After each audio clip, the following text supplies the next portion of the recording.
आज हम लोग हर्शे एंड चेज के एक्सपेरिमेंट के बारे में पढ़ेंगे, जिसे हम ब्लेंडर एक्सपेरिमेंट भी कहते हैं। ठीक है, लेकिन इस एक्सपेरिमेंट को पढ़ने से पहले हमें ग्रिफिथ के एक्सपेरिमेंट के बारे में थोड़ा बहुत जानना होगा, और उससे पहले हमें जीन के क्या क्या कैरेक्टरिस्टिक्स होते हैं, फीचर्स होते हैं, वो जानना होगा। ठीक है, तो जीन के बेसिकली 3 मेन फीचर्स होते हैं। सबसे पहला जो फीचर होता है वो ये होता है कि जीन के अंदर ये एबिलिटी होनी चाहिए कि वो किसी भी इंफॉर्मेशन को स्टोर कर सके अपने अंदर, और उसको टाइम आने पे एक्सप्रेस कर सके अपने नेक्स्ट ऑफ स्प्रिंग में। ठीक है, लिविंग ऑर्गेनिज्म के। ठीक है, दूसरी चीज़ जो दूसरा फीचर है वो ये है कि जीन के अंदर ये एबिलिटी होनी चाहिए कि वो अपना रेप्लिका खुद बना सके और अपनी एक कॉपी जो है ऑफ स्प्रिंग्स में ट्रांसमिट कर सके।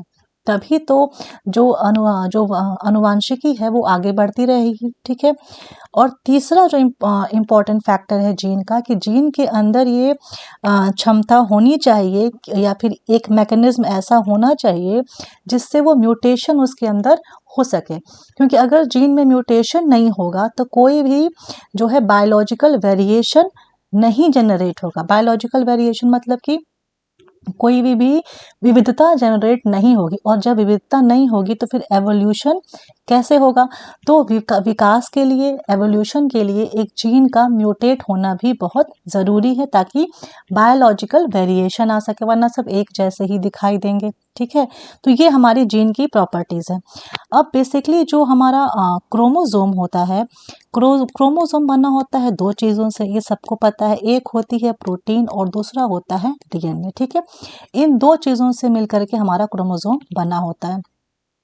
अब जैसा कि मैंने बताया कि सबसे पहले हमें ग्रिफिथ का एक्सपेरिमेंट पढ़ना होगा, उसके बाद ही जो है हम हर्शे और चेज के एक्सपेरिमेंट पे जाएंगे। तो जो एफ ग्रिफिथ थे, उन्होंने एक एक्सपेरिमेंट परफॉर्म किया था एक बैक्टीरिया पे, जिसका नाम था डिप्लोकोकस न्यूमोनिया। ठीक है, जो बेसिकली जो है वो निमोनिया कॉज करती है। ठीक है, तो इसलिए उन्होंने इस बैक्टीरिया पे अपना एक्सपेरिमेंट किया था, और इसके जो है डिप्लोकोकस निमोनिया के बेसिकली 2 स्टेन्स होते हैं। ठीक है, ये 2 रूपों में पाई जाती है। एक जो रूप होता है वो होता है नॉन वायरुलेंट। नॉन वायरुलेंट मतलब कि जो कोई बीमारी नहीं कॉज करता है। अगर ये इसका डिप्लोकोकस न्यूमोनिया का अगर ये वाला स्टेन किसी की बॉडी में पाया जाता है तो उसको कोई बीमारी नहीं होगी। पर एक जो दूसरा स्टेन होता है डिप्लोकोकस न्यूमोनिया का, वो होता है वायरुलेंट। ठीक है, स्टेन, ये स्टेन जो होता है वो बेसिकली जो है अगर किसी की बॉडी में पाया जाता है तो बेसिकली उसको वो बीमारी कॉज करता है, और जो बीमारी इससे कॉज होती है वो बेसिकली क्या होती है, निमोनिया होती है। ठीक है, तो यहाँ पे हम देख रहे हैं कि डिप्लोकोकस निमोनिया के 2 स्टेन्स है, वायरुलेंट और नॉन वायरुलेंट। वायरुलेंट वाला जो है अगर किसी के बॉडी में पाया जाता है तो ऑफकोर्स उससे निमोनिया कॉज होगी, और नॉन वायरुलेंट से कोई भी बीमारी नहीं कॉज होती है। ठीक है, अब इनसे क्यों जो है ये वाले जो स्ट्रेन है वो क्यों जो है निमोनिया कॉज कर रहा है, डिजीज कॉज करने में क्यों जो है ये एबल है, क्योंकि इनके इस बैक्टीरिया के ऊपर जो है कौन सी कोटिंग होती है, इनके बैक्टीरिया के ऊपर कैप्सूल होता है। ठीक है, और हमें पता है कि जिस भी बैक्टीरिया में कैप्सूल होता है बेसिकली वो क्या होती हैं, वो बीमारी आराम से कॉज कर सकती हैं। ठीक है, तो मान लेते हैं डिप्लोकोकस है। ठीक है, और इसके बाहर जो है, एक मिनट,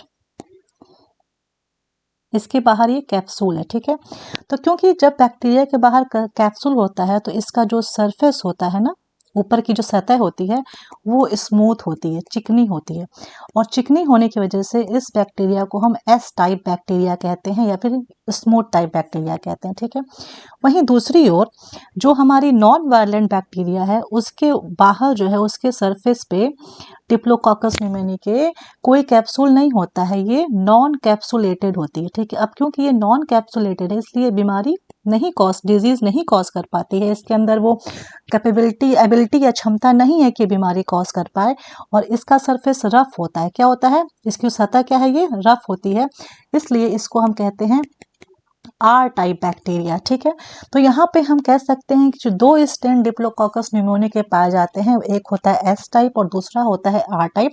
एस टाइप जो है वो कोई भी डिजीज को कॉज कर सकता है, निमोनिया कॉज करता है, क्योंकि इसके सरफेस जो है स्मूथ होती है, क्योंकि ये कैप्सुलेटेड होता है। वहीं पे जो आर टाइप है उसमें कैप्सूल नहीं होता है, नॉन कैप्सुलेटेड होता है, इसलिए ये डिजीज नहीं कॉज कर सकता है। अब ग्रिफिथ ने क्या एक्सपेरिमेंट किया था कि ग्रिफिथ ने अपने एक्सपेरिमेंट के लिए जो ऑर्गेनिज्म लिया था, सॉरी, वो था माइस यानी चूहा, ठीक है। तो इन्होंने क्या किया कि चूहे में इन्होंने एस टाइप बैक्टीरिया को जब इंजेक्ट किया तो वो चूहे की जो है निमोनिया से मौत हो गई, वो चूहा ना मर गया, ठीक है। तो फाइनली यहाँ पे इनका एक्सपेरिमेंट कुछ इस तरह से था कि सबसे पहला है ये एस टाइप बैक्टीरिया ली इन्होंने और यहाँ पे चूहे में आर टाइप बैक्टीरिया ली, ठीक है। अब इन्होंने क्या किया, ये चूहा है, ठीक है, इसमें इन्होंने इसको इंजेक्ट कर दिया, ठीक है। अब जब इंजेक्ट कर दिया तो इन्होंने क्या ऑब्जर्व किया कि चूहे को निमोनिया हो गया और निमोनिया से जो है चूहा डाइड, मर गया। और यहाँ पे इन्होंने क्या ऑब्जर्व किया कि चूहे को कोई बीमारी नहीं हुई और चूहा जो है वो नहीं मरा। तो रीजन क्या था कि यहाँ पे कैप्सूल ही नहीं बना, तो बीमारी कैसे कॉज हो गई आर टाइप में। तो फिर इन्होंने जब चूहे का जब ब्लड ड्रॉ किया बॉडी से, उसकी जब ब्लड कोई जांच की उस मरे हुए चूहे से, तो उन्होंने पाया कि मरे हुए चूहे की बॉडी से एस टाइप बैक्टीरिया जो है उसके ब्लड में प्रेजेंट थी, ठीक है। ये हो गया इनका पहला ऑब्जर्वेशन। और फिर जब इस आर टाइप के जिस चूहे को आर टाइप का इंजेक्ट किया गया था बैक्टीरिया, जब उसकी बॉडी ब्लड को चेक किया गया तो वहां से कोई बैक्टीरिया नहीं पाई गई, ठीक है, नो बैक्टीरिया रिकवर्ड, ठीक है। चूहे की बॉडी ब्लड से कोई बैक्टीरिया नहीं निकली। इसका मतलब ये हुआ कि जो चूहे का इम्यून सिस्टम है उसने इस बैक्टीरिया को डिस्ट्रॉय कर दिया होगा पूरा कंप्लीटली, इसलिए बैक्टीरिया नहीं निकली। ये इनका सेकेंड ऑब्जर्वेशन था, ठीक है। फिर उन्होंने क्या किया कि अब इन्होंने दिमाग लगाया। अब हमें पता है कि हम किसी भी चीज़ को अगर हीट करते हैं तो मोस्टली माइक्रो ऑर्गेनिज्म मर जाते हैं, ठीक है। तो इन्होंने क्या किया, अब इन्होंने हीट सेकंड जो थर्ड इनका वो था स्टेज था, इन्होंने heat killed S type bacteria को लिया, ठीक है। यहाँ पे इन्होंने चेंज कर दिया। अब इन्होंने एस टाइप बैक्टीरिया को हीट किया। हीट करने से क्या होगा, उसका कैप्सूल क्या हो जाएगा, खत्म हो जाएगा। जब कैप्सूल खत्म हो जाएगा तो जाहिर सी बात है कि अब वो इन्फेक्शन नहीं कॉज कर सकेगी। तो इसलिए इस चीज़ को वो देखने के लिए उन्होंने एस टाइप बैक्टीरिया को हीट कर दिया और हीट करके उसे किल कर दिया और फिर उसको जो है इंजेक्ट किया अब दूसरे चूहे में, ठीक है।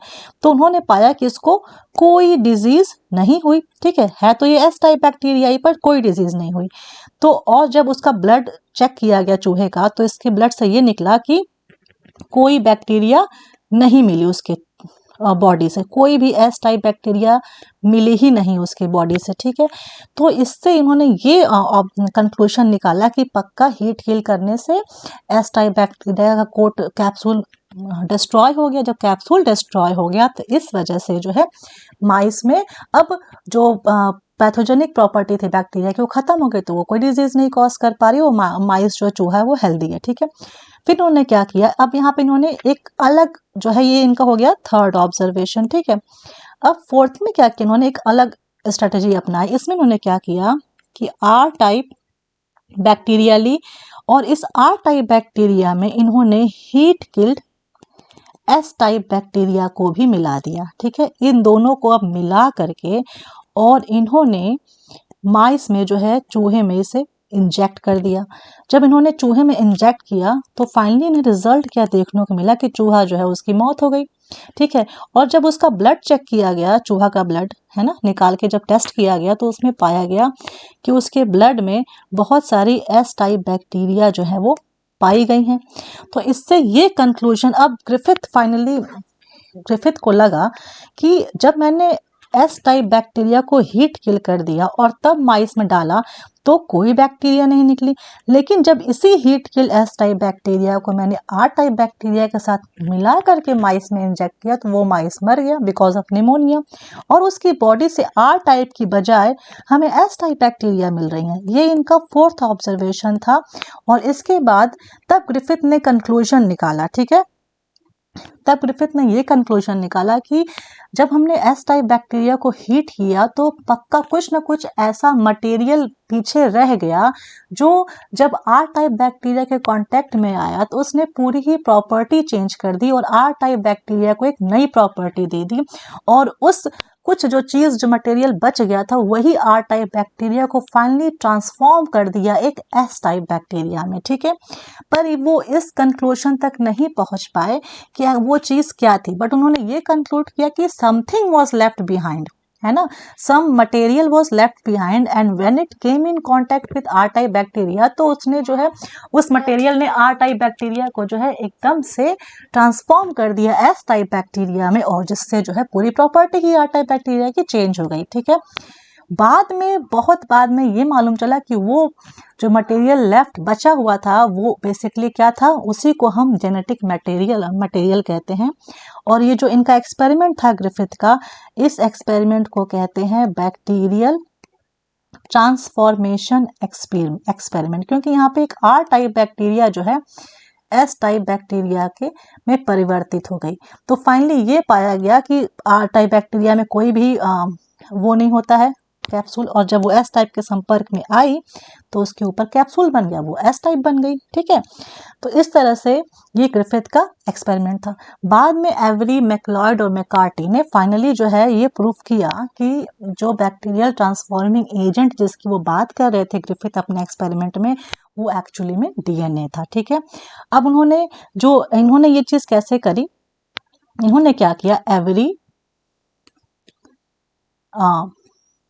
मैक्लॉयड और मैकार्टी, ठीक है, ये तीन साइंटिस्ट ने बाद में ये कंफर्म किया कि ग्रिफिथ के द्वारा परफॉर्म किया गया बैक्टीरियल ट्रांसफॉर्मेशन एक्सपेरिमेंट जिसमें उन्होंने किसी मटेरियल की बात की थी, वो मटेरियल एक्चुअली में डीएनए है। इसके लिए उन्होंने क्या किया कि उन्होंने एस टाइप बैक्टीरिया को लिया, ठीक है, और इसके फ्रेगमेंट्स को अलग किया, है ना, इसके जो कंपोनेंट्स थे, इसके जो पार्ट्स हैं उसको अलग किया, ठीक है। जब अलग किया तो ये जो इतने पार्ट्स इसमें मिले कि एस टाइप बैक्टीरिया बनी हुई है प्रोटीन से, बनी हुई है कार्बोहाइड्रेट से, बनी हुई है डीएनए से, और इन्होंने क्या किया, इस डीएनए में एक डीएनए एंजाइम खुद मिला दिया। अब डीएनए एंजाइम क्या करता है, ये जो है डीएनए को हाइड्रोलाइज करता है, डीएनए को तोड़ता है, ठीक है।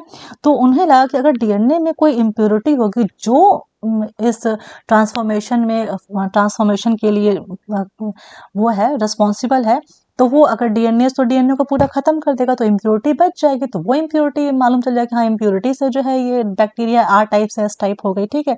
तो इस चार चीज़ों को उन्होंने लिया और फिर उन्होंने क्या किया कि उन्होंने एक प्लेट लिया, कल्चर प्लेट, इस पे इन्होंने बहुत सारे जो है आर टाइप बैक्टीरिया उगाए, ठीक है, बहुत सारे उस प्लेट पे आर टाइप बैक्टीरिया को ग्रो करा। और जब आर टाइप बैक्टीरिया को उन्होंने ग्रो किया उसके बाद जो है उसमें इन्होंने जो है एस टाइप बैक्टीरिया का प्रोटीन वाला हिस्सा निकाल के डाल दिया। तो उन्हें क्या मिला, कुछ समय बाद उन्हें पाया कि जब उन्होंने टेस्ट किया तो वो उन्हें आर टाइप बैक्टीरिया ही मिली, क्योंकि प्रोटीन तो जेनेटिक मटेरियल है नहीं, तो इसलिए उन्हें आर टाइप बैक्टीरिया मिली। तो इससे उन्होंने ये कंक्लूड किया कि प्रोटीन जेनेटिक मटेरियल नहीं है, क्योंकि इसके अंदर ट्रांसफॉर्मेशन की क्षमता नहीं है। फिर दोबारा से उन्होंने बैक्टीरिया को ग्रो किया आर टाइप के, और उसमें कार्बोहाइड्रेट डाला, है ना, एस टाइप बैक्टीरिया का कार्बोहाइड्रेट मिलाया, तो भी उन्हें जो है कोई ट्रांसफॉर्मेशन नहीं मिला, आर टाइप बैक्टीरिया ही बनी रही, कोई एस टाइप बैक्टीरिया नहीं मिली। थर्डली उन्होंने क्या किया कि अब आर टाइप बैक्टीरिया में उन्होंने डीएनए डाला, ठीक है। जब उन्होंने डीएनए को मिलाया तो उन्होंने क्या देखा कि उनको जो है कुछ, जब दोबारा से उन्होंने जांच की, ऑब्जर्व किया कि अब आर टाइप बैक्टीरिया जो है वो बन गई है एस टाइप बैक्टीरिया, ठीक है।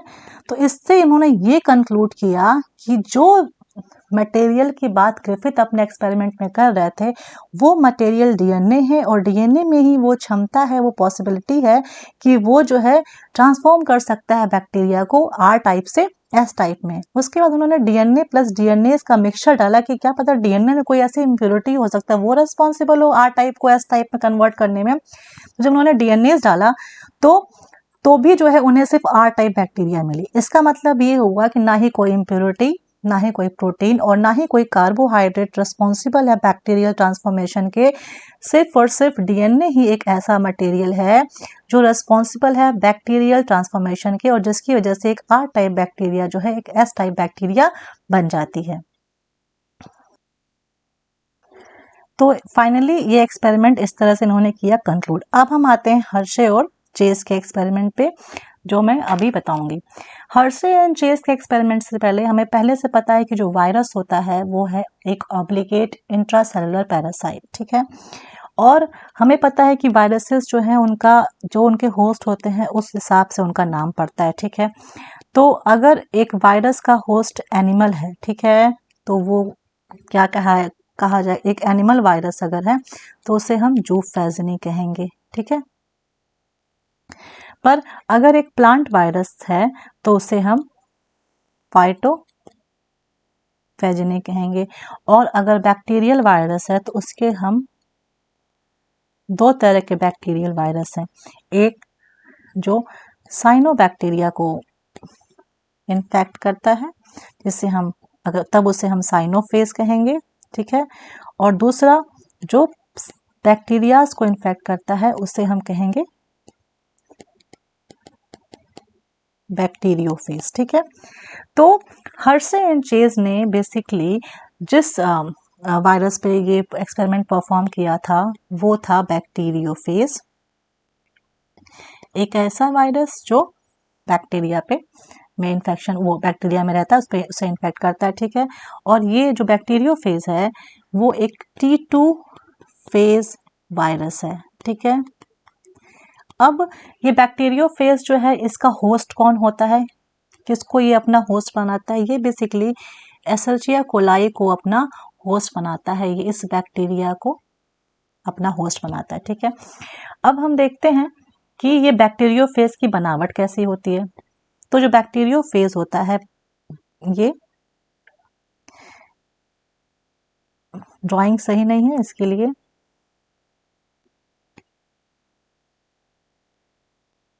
ठीक है। तो ये आपका सिंपल सा बैक्टीरियोफेज का डायग्राम है, जहाँ पे जो ये आउटर कवरिंग है इसे हम प्रोटीन कहते हैं, ठीक है। प्रोटीन का कोट है, इसे प्रोटीन से बनी होती है, जिसे हम प्रोटीन नहीं कैप्सिड कहते हैं, ठीक है। ये हो गया। इसके बाद ये जो हिस्सा इसका है इसे हम हेड कहेंगे, ठीक है। ये जो इसका हिस्सा है ये बीच में छोटा सा ये नेक होता है ये, ठीक है।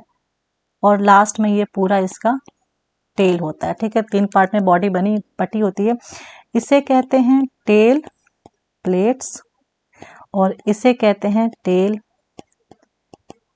फाइबर्स, ठीक है। इसको हिंदी में आप लोग अपने बुक में देख लीजिएगा।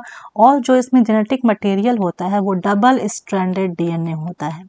डीएस मतलब होता है डबल स्ट्रैंडेड, देख रहे हैं 2 स्ट्रैंड्स डीएनए के हैं, तो डबल स्ट्रैंडेड डीएनए जो है वो इसमें इनका जेनेटिक मटेरियल होता है। ये बेसिकली सिंपल बैक्टीरियोफेज का एग्जाम्पल है, या सॉरी स्ट्रक्चर है। अब हम देखते हैं कि हर्शे एंड चेज ने इस बैक्टीरियोफेज के एक्सपेरिमेंट में किया क्या है, ठीक है। हर्शे एंड चेज ने बेसिकली क्या किया था कि 2 तरह का जो है बैक्टीरियोफेज इन्होंने बनाया था, ठीक है। पहला बैक्टीरियोफेज क्या था, इसमें इन्होंने बनाया था, एक बैक्टीरियोफेज था जिसमें जिसके डीएनए में इन्होंने फास्फोरस 32 जैसा रेडियो एक्टिव आइसोटोप डाला था। और दूसरे बैक्टीरियोफेज में इन्होंने सल्फर 35 रेडियो एक्टिव आइसोटोप डाला था, ठीक है। अब इन्होंने ये कैसे किया था ये हम देखते हैं, ठीक है। पहले इन्होंने क्या किया था कि एक रेडियो एक्टिव प्लेट ली थी, ठीक है। एक रेडियो एक्टिव प्लेट पे इन्होंने सल्फर 35 जो कि एक रेडियो एक्टिव तत्व है, इसको जो है इसमें ग्रो किया, इस प्लेट में ग्रो किया, सॉरी बनाया। और दूसरी वाली प्लेट में इन्होंने फास्फोरस 32, ठीक है, ये भी एक रेडियो एक्टिव तत्व है, इसको ग्रो किया, ठीक है। जब इस प्लेट में फिर फाइनली इन्होंने जो है बैक्टीरिया को ग्रो किया, ठीक है। ये बैक्टीरिया की कॉलोनी को इन दोनों प्लेट्स में इन्होंने ग्रो किया, ठीक है। अब जब बैक्टीरिया इस पे ग्रो हुई तो अब बैक्टीरिया के अंदर रेडियो एक्टिव क्या करता है, बॉडी में सेल्स में एंटर करता है। तो बैक्टीरिया के अंदर जो है क्या हुआ कि अब ये पूरी बैक्टीरिया जो है रेडियो एक्टिव हो गई, किसकी वजह से, सल्फर 35 की वजह से, ठीक है। और यहाँ पे ये पूरी बैक्टीरिया रेडियो एक्टिव हो गई फास्फोरस 32 की वजह से, क्योंकि ये सल्फर 35 अब बैक्टीरिया के अंदर जा चुका था और जितनी बैक्टीरिया यहाँ पे थे उन सभी के अंदर अब फास्फोरस 32 नामक रेडियो एक्टिव तत्व जा चुका था, ठीक है। इसके बाद इन्होंने क्या किया कि इस पे अब इन्होंने वायरस से अटैक कराया, ठीक है, बैक्टीरियोफेज से अटैक कराया। इन बैक्टीरियाज पे जब अटैक कराया तो क्या हुआ कि जो S35 है ना, ठीक है, अब वो जो है वायरस की प्रोटीन में एंटर कर गया और इससे बना आपका जो नया वायरस बना रेडियो एक्टिव वायरस, वो हुआ बैक्टीरियोफेज S35। और S35 क्या था, ये वायरस के प्रोटीन में एंटर किया, ठीक है। और जब यहाँ पे बैक्टीरियोफेज से इन्होंने अटैक कराया वायरस, ठीक है, अटैक की, तो जो रेडियो एक्टिव बैक्टीरिया थी उसमें से जो फॉस्फोरस 32 है वो वायरस के डीएनए में एंटर कर गया। और यहाँ पर जो फॉस्फोरस था वो कहाँ एंटर कर गया, वायरस के डीएनए में, ठीक है। और इस वजह से जो नया बैक्टीरियोफेज रेडियो एक्टिव बैक्टीरियोफेज बना वो था फॉस्फोरस 32, ठीक है। ये तो ये 2 स्टेन्स इन्होंने बनाए खुद से, ठीक है। अब इन्होंने क्यों जो है सल्फर 35 प्रोटीन के लिए लिया और क्यों इन्होंने जो है बैक्टीरियोफेज 32 लिया डीएनए के लिए, तो एक्चुअली में क्या है कि डीएनए में सल्फर नहीं होता है, ठीक है, और प्रोटीन में फॉस्फोरस नहीं होता है, ठीक है। इसलिए जो है इन्होंने जो है डीएनए में जो है फॉस्फोरस को इनकॉर्पोरेट किया और प्रोटीन में जो है वो सल्फर को इनकॉर्पोरेट किया। इस तरह से जो बैक्टीरियोफेज इन्हें यहाँ पे मिला, ठीक है, तो ये अब S35 है तो ये प्रोटीन जो बाहर होती है बैक्टीरियोफेज के, जो प्रोटीन का कैप्सूल होता है कैप्सिड, ये पूरा रेडियो एक्टिव हो गया, ठीक है। ये प्रोटीन क्या हो गई, रेडियो एक्टिव हो गई S35 से, ठीक है। और यहाँ पे जो बैक्टीरियोफेज मिला इसका जो डीएनए है वो जो है रेडियो एक्टिव हो गया, ठीक है। ये डीएनए रेडियो एक्टिव हो गया P32 की वजह से, ठीक है। तो ये आपका हो गया बैक्टीरियोफेज S35 और ये हो गया बैक्टीरियोफेज P32। इसी 2 बैक्टीरियोफेज से इन्होंने अपना एक्सपेरिमेंट शुरू किया और इसमें जो इन्होंने क्या किया, 2 इस टाइप के बैक्टीरियोफेज प्रिपेयर किए। एक बैक्टीरियोफेज के डीएनए को इन्होंने रेडियो एक्टिव किया फॉस्फोरस डाल करके, और दूसरे बैक्टीरियोफेज के प्रोटीन को इन्होंने रेडियो एक्टिव बनाया सल्फर डाल करके, ठीक है। अब इन्होंने अपना एक्सपेरिमेंट स्टार्ट किया, ठीक है।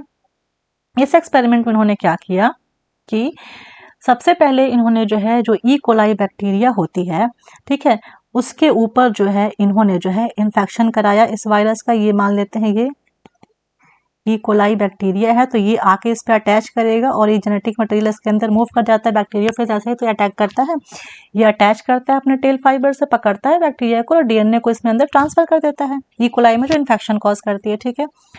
और सेम चीज यहाँ पे भी यही हुई, यहाँ पे भी इन्होंने ई कोलाई बैक्टीरिया में जो है इन्फेक्शन कराया बैक्टीरियोफेज का, ठीक है।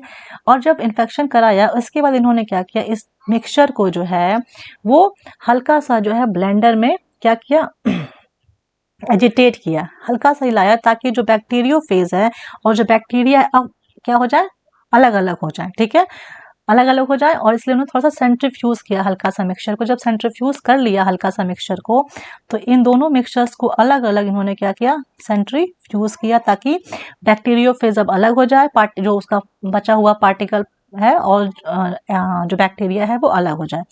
इसके बाद इन्होंने क्या ऑब्जर्व किया इस एक्सपेरिमेंट में, अब इन्होंने टेस्ट ट्यूब में जब इसको लिया, ठीक है, ये टेस्ट ट्यूब है सॉरी, तो क्योंकि बैक्टीरिया हैवी होती है ना, इन कंपैरिजन टू बैक्टीरियोफेज, तो अब यहाँ पे जो है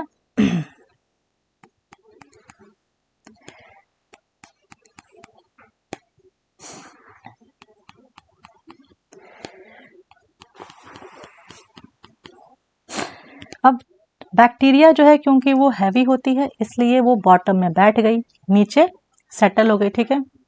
यहाँ नीचे टेस्ट ट्यूब के बॉटम में, और जो जो बचा हुआ पार्टिकल था, जो फेज पार्टिकल्स थे वो हल्के होते हैं इसलिए वो ऊपर ही रह गए। तो जो ऊपर रह गए उसे हमने कहा सुपर नेटेंट, ठीक है। इसे जो हल्के हल्के जो चीज़ें ऊपर रह जाती हैं उसे हम सुपर नेटेंट कहते हैं, और जो नीचे बैठ गई वो हमारा बैक्टीरियल पैलेट कहलाया, ठीक है, क्योंकि नीचे बैक्टीरिया बैठ गई, ठीक है। हो गया ये। अब इसके बाद क्या हुआ कि अब इन्होंने जब ऑब्जर्व किया तो इन्होंने ये पाया कि जो यहाँ पे, ठीक है, जो S35 वाला बैक्टीरियोफेज था, जब उसको उन्होंने यहाँ पे टेस्ट ट्यूब को जब इन्होंने ऑब्जर्व किया तो उन्होंने पाया कि जो रेडियो एक्टिव रेडिएशंस हैं, जो रेडिएशंस है वो कहाँ से आ रही हैं, वो सारी रेडिएशंस ऊपर से आ रही हैं, सुपर नेटेंट से आ रही हैं, ठीक है। और यहाँ पे जब ऑब्जर्व किया तो उन्होंने पाया कि सारी रेडिएशंस जो हैं वो बैक्टीरियल पैलेट से आ रही हैं, ठीक है। तो इससे इन्होंने ये कंक्लूड किया कि यहाँ पे जो प्रोटीन है वो रेडियो एक्टिव हो चुका है, ठीक है, और यहाँ पर जो डीएनए है वो रेडियो एक्टिव हुआ है, ठीक है। तो जो S35 बैक्टीरियोफेज था जिसने ई कोलाई बैक्टीरिया को इन्फेक्ट किया था, और उसका जब हमने टेस्ट ट्यूब में ऑब्जर्व करा तो ये पाया कि बैक्टीरियल पैलेट में से कोई रेडिएशन बाहर निकल के नहीं आ रही है, कोई चमक उमक नहीं आ रही है। क्या है, प्रोटीन वाला जो ऊपर का हिस्सा है सुपर नेटेंट है, उसमें से जो है रेडियो एक्टिव रेडिएशंस आ रही हैं। इसका मतलब यहाँ पे प्रोटीन रेडियो एक्टिव है। और जो नीचे बैक्टीरिया बैठी हुई थी दूसरे वाले टेस्ट ट्यूब में, जहाँ पे इन्होंने फॉस्फोरस रेडियो एक्टिव फॉस्फोरस वाला बैक्टीरियोफेज से एक्सपेरिमेंट किया था, वहाँ पे उन्होंने देखा कि जो बैक्टीरिया है जो नीचे बैठी हुई है उसमें से रेडिएशन आ रही है, और ऊपर जो बैक्टीरियोफेज हैं, ऊपर जो हल्के हल्के बैक्टीरियोफेज के बचे हुए हिस्से हैं उसमें से कोई रेडिएशन नहीं आ रही। इसका मतलब यहाँ पे डीएनए रेडियो एक्टिव है, तभी तो, क्योंकि डीएनए इनका बैक्टीरिया में ट्रांसफर हो चुका है। तो इससे ये प्रूफ हुआ इस एक्सपेरिमेंट से कि जो वायरस का डीएनए होता है अब वो बैक्टीरिया के अंदर प्रेजेंट है, और इससे फाइनली ये कंक्लूड हो गया कि डीएनए ही जेनेटिक मटेरियल है, ठीक है। और यहाँ पर ये मालूम चला कि जो प्रोटीन होता है वो वायरस का जो है वो बाहर ही रह गया, वो बैक्टीरिया के अंदर गया नहीं, और इस तरह से प्रोटीन एक जेनेटिक मटेरियल नहीं है, ठीक है। तो और अल्टीमेटली हर्शे एंड चेस के एक्सपेरिमेंट से ये इस्टेब्लिश हो गया कि DNA is the genetic material, और यही था इनका पूरा एक्सपेरिमेंट, ठीक है। और किसी भी ऑर्गेनिज्म में जहाँ पे अगर डीएनए प्रेजेंट है तो सिर्फ और सिर्फ डीएनए ही जेनेटिक मटेरियल हमेशा रहेगा, ठीक है। और जिन ऑर्गेनिज्म में जहाँ डीएनए नहीं प्रेजेंट है वहाँ पे RNA as a genetic material function कर सकता है, ठीक है। तो आज यही इतना ही है ये हर्शे चेस का एक्सपेरिमेंट। Thank you.